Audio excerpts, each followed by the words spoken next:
of what took place, we start witnessing the building of the wall taking place, the rebuilding of the wall of Jerusalem taking place.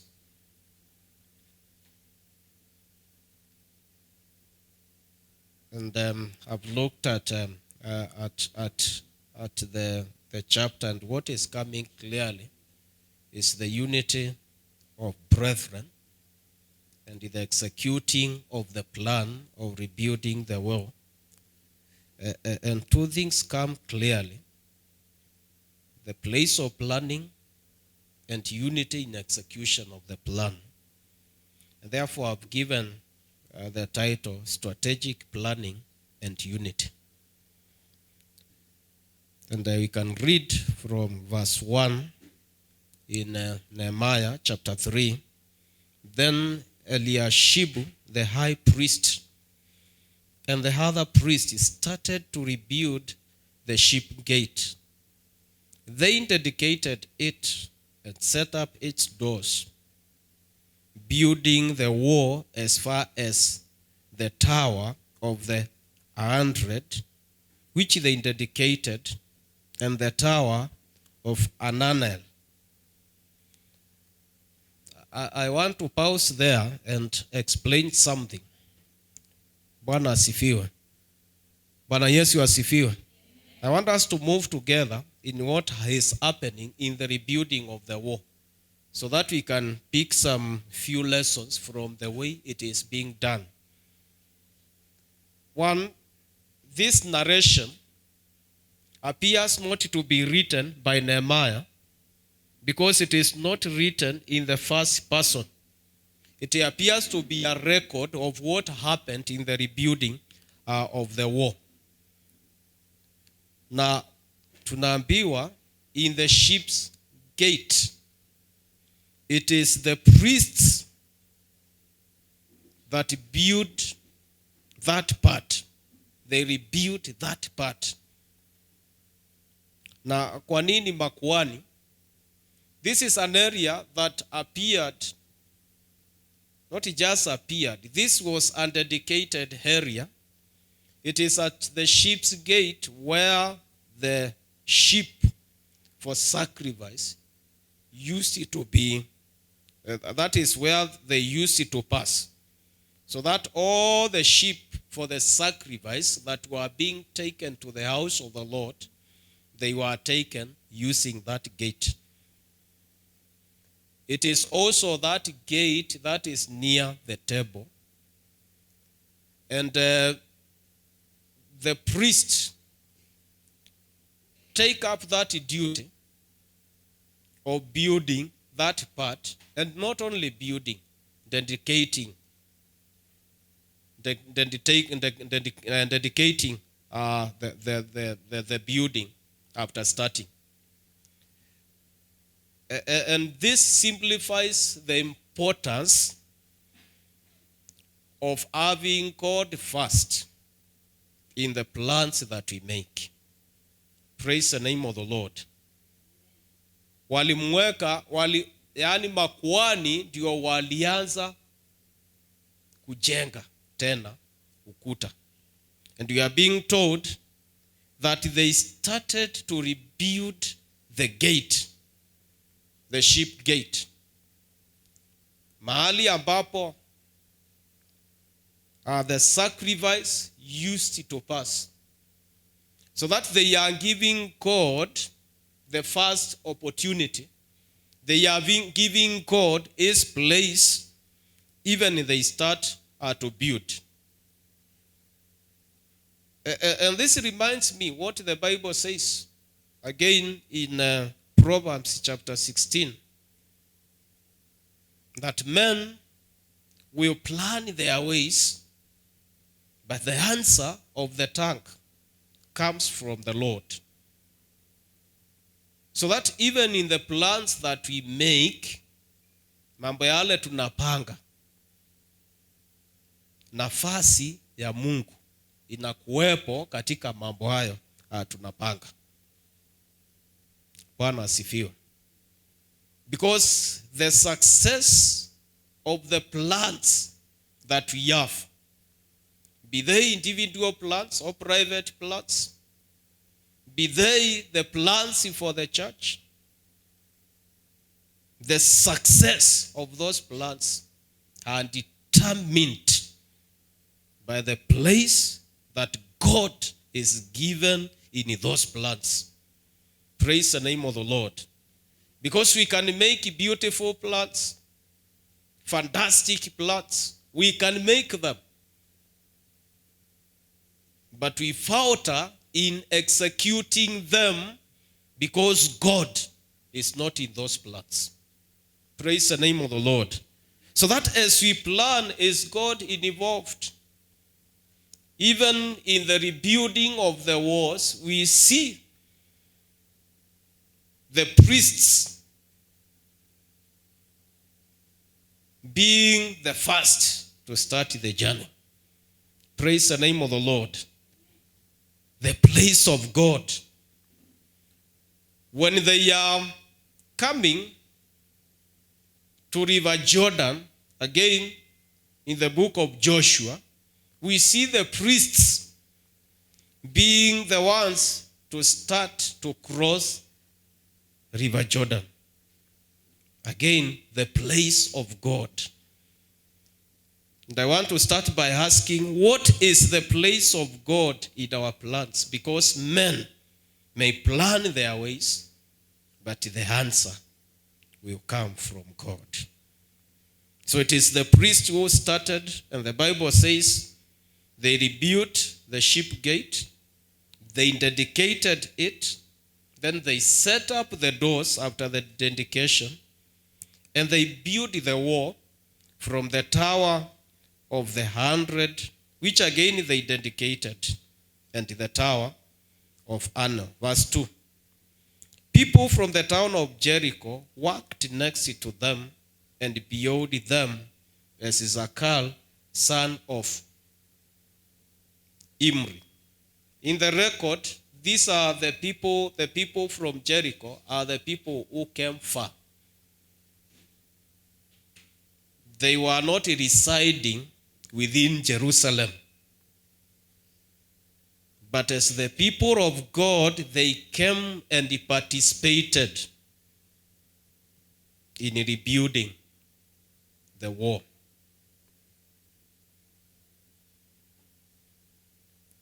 And now I can quickly read the other portions. The vision gate was built by the sons of Asena. They laid the beams, set up its doors, and installed its bolts and bars. Meremoth, son of Uriah and grandson of Akos, repaired the next section of wall. Beside him was Meshullam, son of Berechiah and grandson of Zabel, and then Zadok, son of Bahana. Next there were the people from Tekoa, though their leaders refused to work with the construction supervisors. I want you to note what that verse says. I'll be coming back to that later. Next were the people from Tekoa, though their leaders refused to work with the construction supervisors.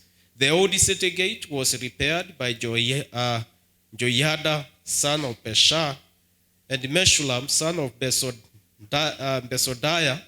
They laid the beams, set up its doors, and installed its bolts and bars. Next to them were Mizpah. Next to them were Meletiah from Gibeon, Jadon from Meronoth, people from Gibeon, and people from Mizpah, and the headquarters of the governor of the province west of Euphrates River.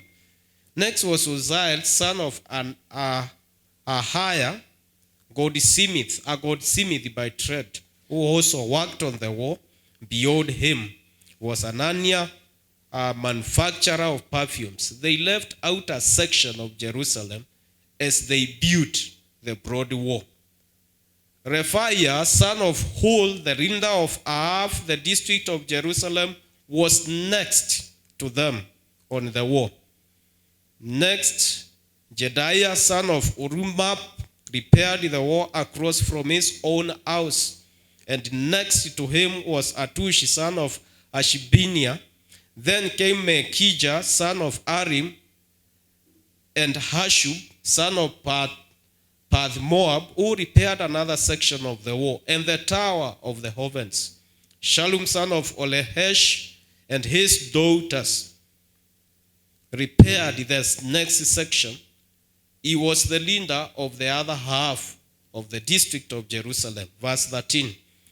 The valley gate was repaired by the people from Zanoah, led by Hanan. They set up its doors and installed its bolts and bars. They also repaired the 1,500 feet of wall to the dung gate. The dung gate was repaired by Machakos, son of Rechab, the leader of Beth Akram district. He rebuilt it, set up its doors, and installed its bolts and bars. The fountain gate was repaired by Shallum, son of Kohoeza, the leader of Mizpah district. He rebuilt it, roofed it, set up its doors, and installed its bolts and bars.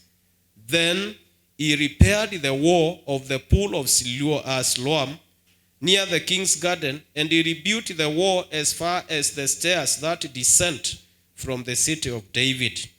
Next to him was Nehemiah, son of Hasbuk, the leader of the district of Bethzah. He rebuilt the wall from a place across from the tombs of David's family as far as the water river and the house of the warriors. Next to him, repairs were made by a group of Levites working under the supervision of Rehum of Ban. Then came Ashabiah, the leader of the district of Keilah, who supervised the building of the wall on behalf of his own district. Next down the line were his countrymen, led by Binau, son of Enendadi, the leader of the other half of the district of Keilah. Next to them, Ezra, son of Jeshua, the leader of Mizpah, repaired another section of wall across from the ascent to the armory near the angle in the wall. Next to him was Baruch, son of Zabai, who zealously repaired an additional section from the angle to the door of the house of Eliashib, the high priest. Meremoth, son of Uriah and grandson of Akos, rebuilt another section of the wall, extending from the door of Eliashib's house to the end of the house. The next repairs were made by the priests from the surrounding region. After them, Benjamin and Hashub repaired the section across from their house, and Azariah, son of Maaseiah and grandson of Ananiah, repaired the section across from his house. Next was Benai, son of Enedadi, who rebuilt another section of the wall from Azariah's house to the angle and the corner. Bala, son of Uzai, carried the work from a point opposite the angle and the tower that projects up from the king's upper house beside the court of the guard. Next to him were Pedaiah, son of Parosh, with the temple servants living on the hill of Opel, who repaired the wall as far as the point across the water gate to the east and the projecting tower. Then came the people of Tekoa, who repaired another section across from the great projecting tower and over to the wall of Opel.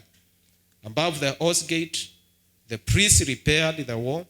Each one repaired the section immediately across from his own house. Next, Zadok, son of Immer, also rebuilt the wall across from his own house.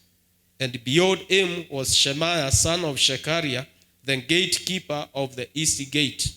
Next, Ananiah, son of Shelemiah, and Anani, the sixth son of Zalab, repaired another section, with Meshullam, son of Berechiah, rebuilt the wall across from where he lived.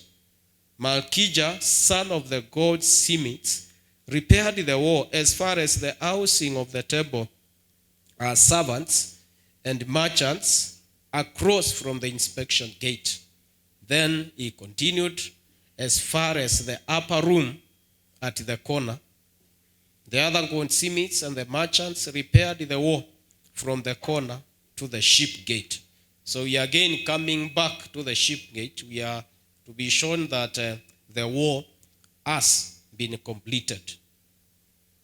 I read all this story and all these complicated names. Sometimes we have challenges pronouncing them. Praise the name of the Lord.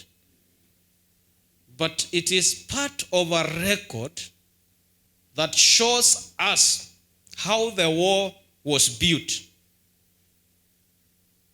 That even before we talk about the opposition that was coming from without or from outside, we can see there is opposition also coming from leaders. Praise the name of the Lord. And that's why in verse number 5, we can see that the people from Tekoa, as they did their work, their leaders refused to work with them. Praise the name of the Lord. Here we are talking about the people of Israel themselves, that even within themselves kuko na watu walikataa kufanya kazi. Na hata mpango ukiwa umepangwa anje, kuko na watu pia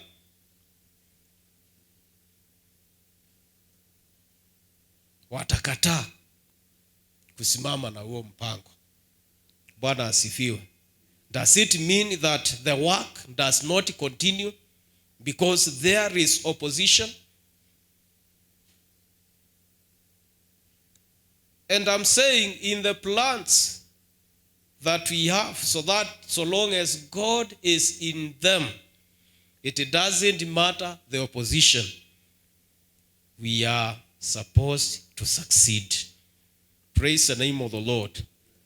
Watu wanashindwa kufaulu kwa sababu katika mipango yao Mungu hayuko ndani.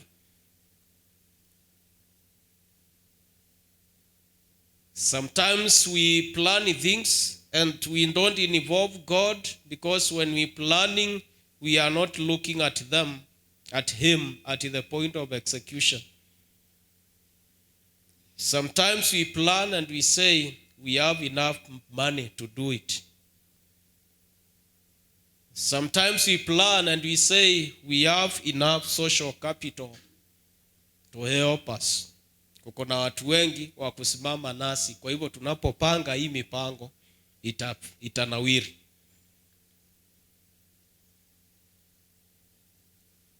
But when the opposition arises, who do you turn to?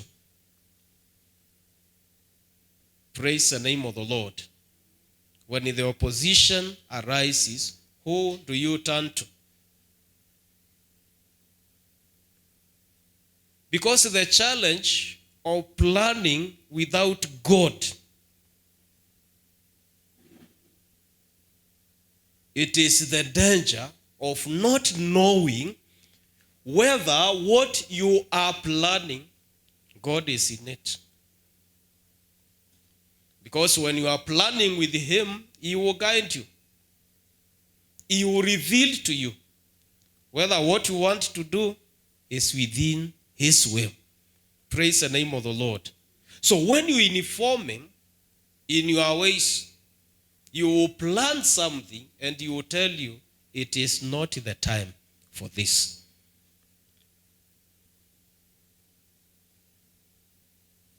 Praise the name of the Lord. No, Bible says David wanted to build the house of God. And he told the prophet, he told him, how can I be living in a nice house while the tent of God, or while the ark of the covenant is in a tent. And the prophet tells him, you have thought well. It's a nice thing. Praise the name of the Lord. Naambiwa umepanga vizuri. Hiyo jambo umewaza ni nzuri. Then the prophet went away. And when he went away, he was told, go and tell David, it is not for him to build the temple. God tells him it is a good plan through the servant, but the servant tells the prophet is told, tell him it is not for him to build the house for me. And later he says, God prevented building the house because his hands were full of blood. David was a man of war, and he is told, I'll give you a son who during the time of peace will be able to build a house and dedicate to me. But it was a nice thing. He was planning to do a nice thing. But God says no. Praise the name of the Lord. And it is possible to plan to do something which is good in our own eyes, but before God, it is not. Praise the name of the Lord. Or before God, it is not the time. It's not the time to do what you want to do. And the problem of that is, ukianza kitu bila Mungu, kwa sababu sio wakati wake, unaanza kung'ang'ana peke yako. Bwana asifiwe. Unaanza kung'ang'ana peke yako. But when God is there, it doesn't matter the opposition that arises. Praise the name of the Lord. It doesn't matter whether there is opposition or not. In this chapter, we see an execution of a plan which was done so well to ensure there was no wastage of resources. Praise the name of the Lord. When you look at it, you realize that kila mtu alikuwa anajenga karibu na kwake. Bwana asifiwe. Makuhani walijenga karibu na hekalu.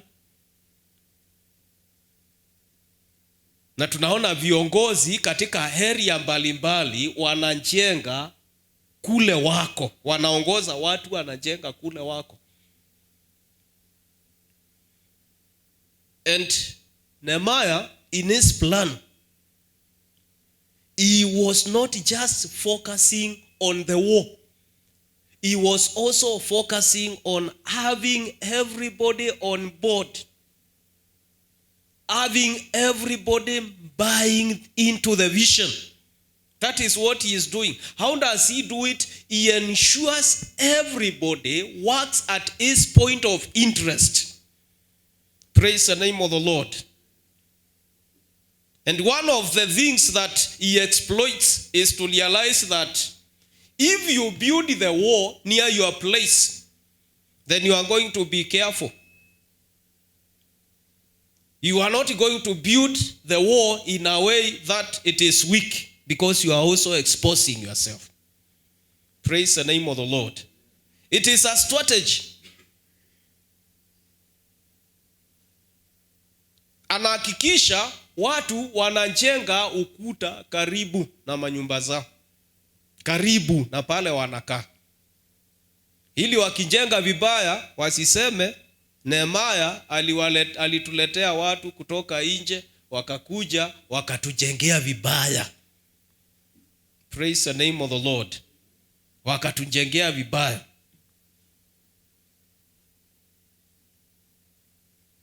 It drives the concept that in this walk with God, In this walk with God, nobody can impede your spiritual life.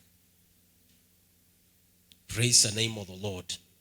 Wewe mwenyewe, wewe unaangalia maisha yako, unajitafutia Mungu. Bwana asifiwe. Unamjua. Anakuwa sio Mungu wa Biblia, ni Mungu wangu. Praise the name of the Lord. Anakuwa sio Mungu wa Ibrahimu, sio Mungu wa Isaka, sio Mungu wa Yakobo, ni Mungu wangu. Praise the name of the Lord. That interest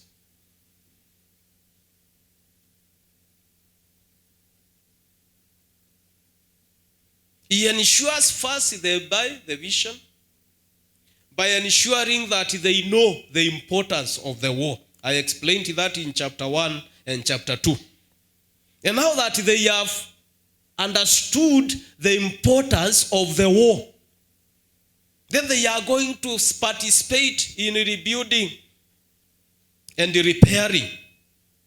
Praise the name of the Lord. You notice that in that scripture, two words are used interchangeably: repairing and rebuilding. Praise the name of the Lord. Repairing means there were still some parts that were left standing that could be repaired. Rebuilding means there was nothing. They had to raise it. Praise the name of the Lord. But all the people participated in their part. Kila mtu alifanya kazi mahali pake. Na hii inatuonyesha umoja wao as they did the work. And it is this unity again that ensured there was a success in what they were doing. Praise the name of the Lord. There was a success in what they are doing. We see people identified with their trends. We've seen the goldsmith. Tunaambiwa that person was a goldsmith, but he still participated in building the wall. So we are simply being told he left his work. Aliacha kazi yake, akaja kufanya nini? Kujenga ukuta. We see the perfume maker in the story. Tunaambiwa that was a perfume maker. Aliacha kazi yake, akaja kujenga side yake. Bwana asifiwe. Bwana Yesu asifiwe. So we are being told that everybody performed his part. Praise the name of the Lord. Na kila mtu alienda kusumbua mwingine ama kuingilia kwa kazi ya mwingine. Kila mtu alifanya kazi mahali pake. Mpaka pale makuhani walianzia, tukakuja kumalizia hapo tena. Again showing us the unity. And we are going to succeed. Again we are reminded of unity. Psalms 133. Behold, how good it is. Praise the name of the Lord. We are reminded of unity. Kwa sababu walikuwa kitu kimoja, waliweza kujenga ukuta. Bwana asifiwe. And you know, sometimes when we are reading, we read and see as if it was a simple thing. We need to understand this was not a simple thing. The wall was built in such a way that the sentries, ama the watchmen who are looking, who are watching over the city, they could patrol while walking on the top of the wall. You see it in Jericho, the book of Joshua. Praise the name of the Lord. Why am I saying that? Because The house of Rahab was built on the wall, not on the field. Praise the name of the Lord. That's why when the men were given the rope, they were able to go down because the house was built where? On the wall.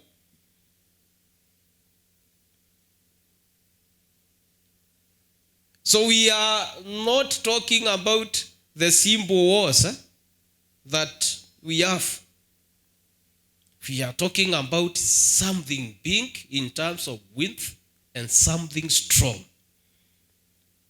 And these men dedicated themselves to do it. Praise the name of the Lord. And I am sure, 100% sure, that the technology was not as better as it is today. Lakini walijikakamua wakajenga. Bwana asifiwe. Kwa sababu ya nini? Walikuwa kitu kimoja. Praise the name of the Lord. They did not belittle one another. They did not fight one another. And this is what Paul again talks about in 1 Corinthians chapter 12. If we can go to 1 Corinthians chapter 12. 1 Corinthians chapter 12. I think from verse 12.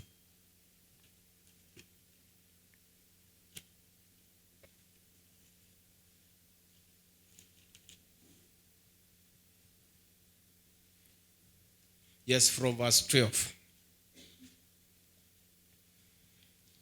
So you can see what Paul says in 1 Corinthians chapter 12 from verse 12. He says, the human body has many parts, but the many parts make up one whole body. So it is with the body of Christ. Some of us are Jews, some are Gentiles, some are slaves, some are free. But we have all been baptized into one body by one Spirit. And we all share the same Spirit. Yes, the body has many different parts, not just one part. If the foot says, I am not a part of the body, because I am not a hand, that does not make it any less part of the body. And if the ear says, I am not part of the body, because I am not an eye, would that make it any less part of the body? If the whole body were an eye, how would you hear? Or if your whole body were an ear, how would you smell anything? But our bodies have many parts, and God has put each part just where He wants it. How strange a body would be if it had only one part. Yes, there are many parts, but only one body. The eye can never say to the hand, I don't need you. The hand can't say to the feet, I don't need you. In fact, some parts of the body that seem weakest and least important are actually the most necessary. I want you to note that. That's very important. In fact, some parts of the body that seem weakest and least important are actually the most necessary. And the parts we regard as less honorable are those we clothe with the greatest care. So we carefully protect those parts that should not be seen, while the more honorable parts do not require this special care. So God has put the body together such that extra honor and care is given to those parts that have less dignity. This makes for harmony among the members, so that all the members care for each other If one part suffers, all the parts suffer with it. And if one part is honored, all the parts are glad. All of you together are Christ's body, and each of you is a part of it. Here are some of the parts God has appointed for the church. First, the apostles. Second, the prophets. Third, the teachers. Then those who do miracles. Those who have the gift of healing. Those who can help others. Those who have the gift of leadership. Those who speak in an unknown language. Are all apostles? Are we all prophets? Are we all teachers? Do we all have the power to do miracles? Do we all have the gift of healing? Do we all have the ability to speak in unknown languages? Do we all have the ability to interpret unknown languages? Of course not. So we should earnestly desire the more helpful gifts. But now, let me show you a way of life that is best of all. So this is Paul writing to the church of Corinth, and he is talking about again unity by illustrating it by the way the body of a human being works.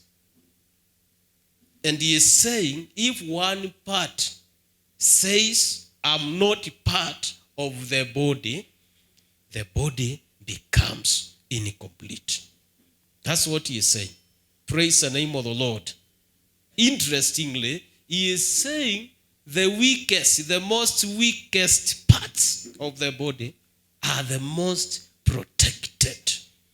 Praise the name of the Lord. Are most protected.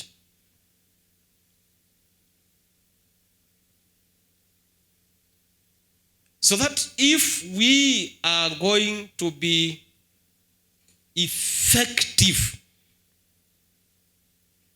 in our walk with Jesus Christ, we must identify our part in the body. I don't know whether I'm talking to somebody. Praise the name of the Lord. I must know what I am supposed to be doing. Because not everybody can do what Gabriel is doing. Not everybody can do what Chris is doing. Not everybody can do what Han is doing. Praise the name of the Lord. Everybody has his part to hold in the body. Praise the name of the Lord. His grace. If everybody rushed to build where the priests were building, then the other areas would have been left exposed. Praise the name of the Lord. Kama kila mtu angeenda tu ajenge pale anataka, kungekuwa chaos. So the building of the wall was done in a structured way that allowed each person to fit on his part. Praise the name of the Lord. One of the challenges that we are having these days is that everybody, praise the name of the Lord, and I trust that those people are not here. Everybody wants to be called not just a man of God, a mighty man of God. Praise the name of the Lord. And people don't want to work where they are supposed to work.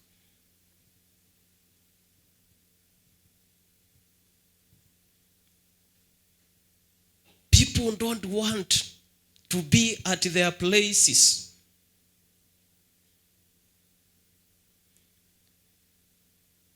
Sometimes people did what the leaders at Tekoa did. They withdrew from the work.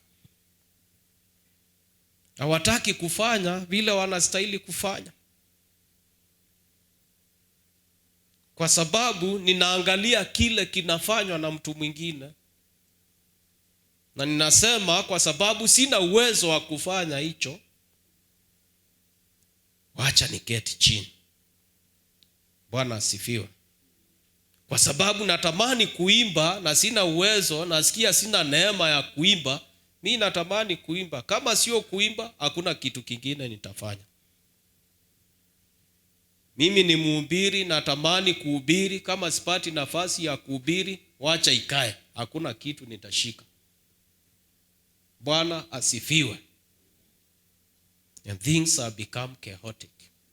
Even the body of Christ today. And when there is that disconnect in the church, I tell you the truth, even our prayers are not effectual. Praise the name of the Lord. When there is that disconnect, we are not one thing, we are disintegrated. Kila mtu anafanya kitu chake, kila mtu anafanya maombi yake. We cannot pray in unity. And that's why there is no power in the church. Bwana asifiwe. I don't know whether I'm speaking. That's why there is no power in the church. Kwa sababu kila mtu anashughulikia maslahi yake. Bwana asifiwe. Kila mtu.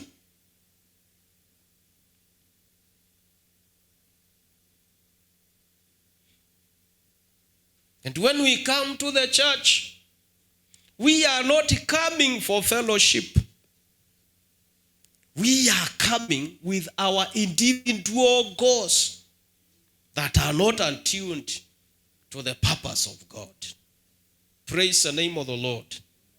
We are not having a common goal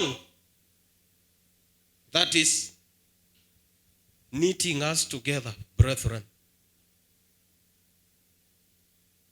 These guys were knitted by their common goal of rebuilding the wall of Jerusalem.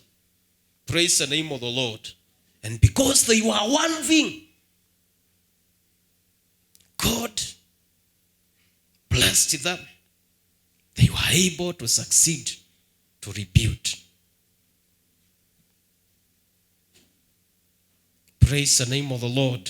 And one of the serious problems is, even when people appear to be together, they are together physically, but spiritually they are apart. Bwana asifiwe. And it's my prayer that as a church we can be one thing. Praise the name of the Lord.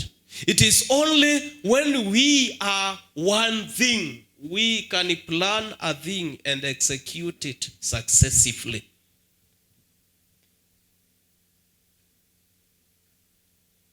Praise the name of the Lord.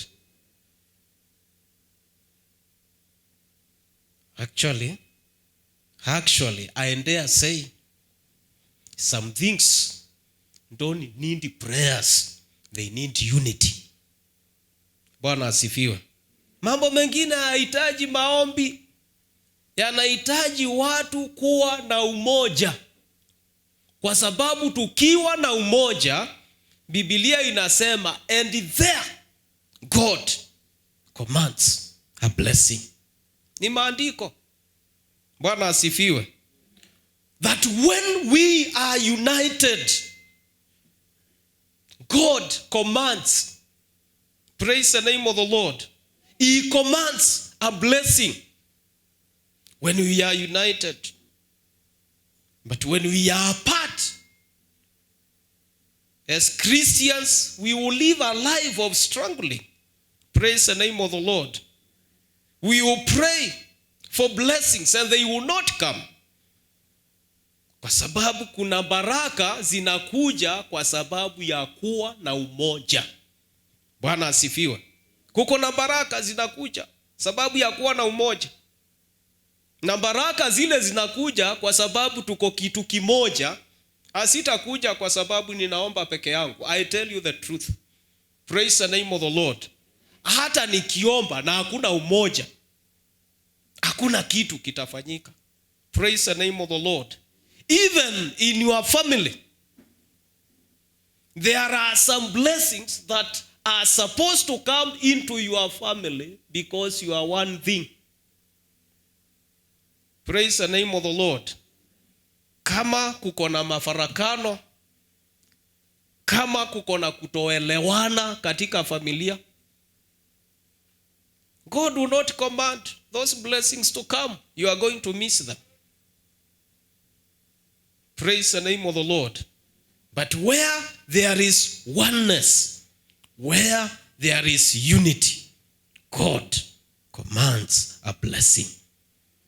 And people are able to succeed in their endeavors because God has seen these people are united and he has commanded a blessing. Praise the name of the Lord. The success of these people in rebuilding the wall was hidden. One, in giving God his place. Two, in planning well to ensure that there was no wastage of their resources. If a person was building away from his place, then it meant that that person will have to travel to go to a different place, and that will mean wastage of time. So it was the plan what was planned well, with God in it, executed so well, in unity, and they were able to succeed. Praise the name of the Lord. Do we desire to succeed in the things that we are doing? I am saying this morning, let us cultivate unity in Christ. Bwana asifiwe. Do we want to see God in new levels that we have not seen him? There is secret in unity. Praise the name of the Lord. If we are able to do that, then it does away with struggling. We are able to come together. We are united physically. We are united spiritually. And we are able to do our things well. Praise the name of the Lord. And I wish to speak to us as a church, just as the children of Israel, these guys who came from captivity, the returnees from captivity, they were able to unite and build the wall of Jerusalem. As a church, we are required to be united to be able to succeed in our plans. Praise the name of the Lord. We are required to be united. It's not a request, it's a command that we should be united. If we don't get united, then we miss the blessings of God. If we don't get united, we will plan, but there will be nobody to execute the plan. Praise the name of the Lord. We will plan and sit back and wait. There is nobody to execute the plan. The plan was done so well, so that in the narration, we don't see Nehemiah anywhere. That narration is written by somebody. Praise the name of the Lord. The scholars say it is not a record of Nehemiah.